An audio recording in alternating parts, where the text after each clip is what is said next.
आणि असंच आपल्याला वाईट वाटतं काढताना की कसं देवीला आपण उचलावं. पण मला माझं चाललं होतं की आता कसं तरी म्हणजे लई मनात कसं तरी पण वाटत होतं, परंतु हे सर्व मला उचलण्याचं काम चालू होतं.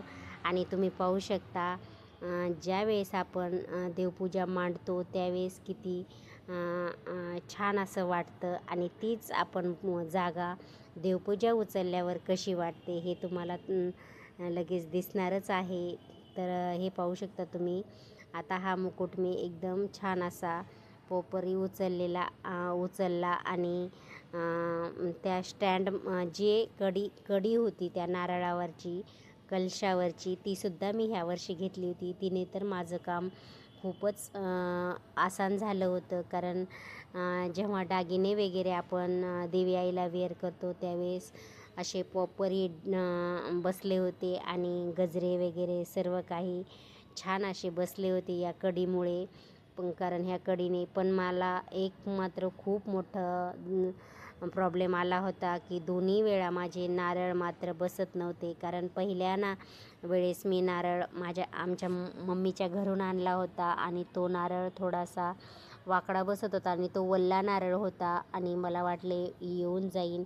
आणि त्या दिवशीसुद्धा मी गावावरून आले होते आणि मला बाहेर मार्केटमध्ये जाणं झालं नाही आणि मी तोच नारळ ठेवला. तर खूप मला परेशानी झाली. नंतर मी आणायला गेले तर परतही मला भेटला नाही. असं करून मला एकदम माझं हे झालं. पण चौथ्या गुरुवारी मात्र कारण प्रत्येक असं झालं माझं की आपण एक नारळ आणला तर 4ही गुरुवारी चालतो. पण माझं इतकं वेगळं झालं ना की प्रत्येक गुरुवारी मला वेगळा नारळ आणावा लागला. कारण मी एका वेळेस ॲडजस्ट केलं 2 वेळा, परंतु चौथ्या गुरुवारी मात्र ॲडजस्टच होत नव्हतं आणि त्यावेळेस मी दुसरा नारळ आणला. कारण ती कडी बसतच नव्हती. आता मी पुढच्या वेळेस नेक्स्ट टाईम तसं करणार नाही. पहिल्यांदा नारळ व्यवस्थित आणणार आणि ती बी कडी घेऊन जाऊनच आणणार. कारण मला खूप असं हे झालं होतं, त्रास झाला.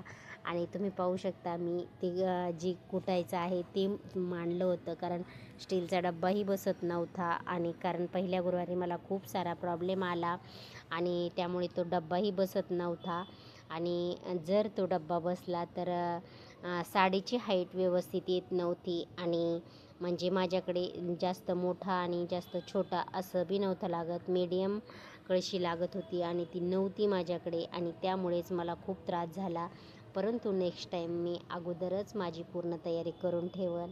कारण आता मला कळलेलं आहे की आपल्याला ह्या गोष्टीचा खूप त्रास झालेला आहे. परंतु त्रास का होईना करून घेऊन माझ्या हातून देवी आईनं म्हणजे सेवा करून घेतली. कारण खूप जास्त अडचणी आल्या. सारखं धावपळ, गावाला जा, हे जा, तिकडं जा, इकडं जा.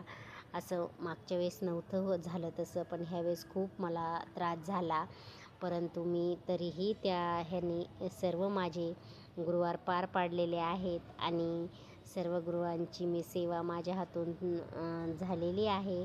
आणि फायनल हा आपला शेवटच्या म्हणजे शेवटच्या गुरुवारचा उत्तर पूजेचा हा व्हिडिओ आहे. आणि माझा हा तुम्हाला व्हिडिओ कसा वाटला तर हे मला कमेंट बॉक्समध्ये नक्की सांगा आणि एक लाईक तर नक्कीच करा. कारण एका व्हिडिओ मागे काढण्यास म्हणजे एका व्हिडिओ तयार करण्यासाठी खूप मेहनत असते आणि खूप वेळ लागतो. कारण जेवढं आपण सोपं म्हणतो तेवढं सोपं नाही आहे.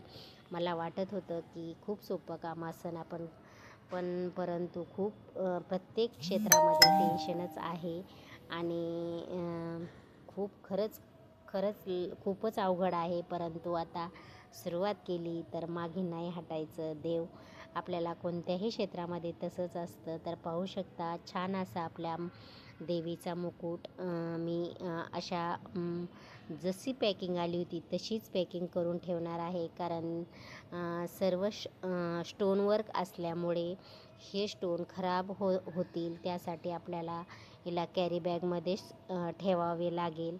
कारण आपण असं ठेवू शकत नाही. कारण स्टोनचं काम असल्यामुळे आपल्याला तिला प्रॉपरही तसंच पॅक करून ठेवावं लागेल. कारण जेणेकरून आपण काळजी घेतली तरच ते आपले मुकुटे छान राहतील. आणि कारण मुकुटची किंमत खूप जास्त असल्यामुळे थोडंसं आपल्याला पण केअर करावं लागेल. तर पाहू शकता तुम्ही जेव्हा पूजेच्या ठिकाणी म्हणजे जेव्हा पूजा होती तेव्हा कसं वाटत होतं आणि आत्ता कसं वाटतं.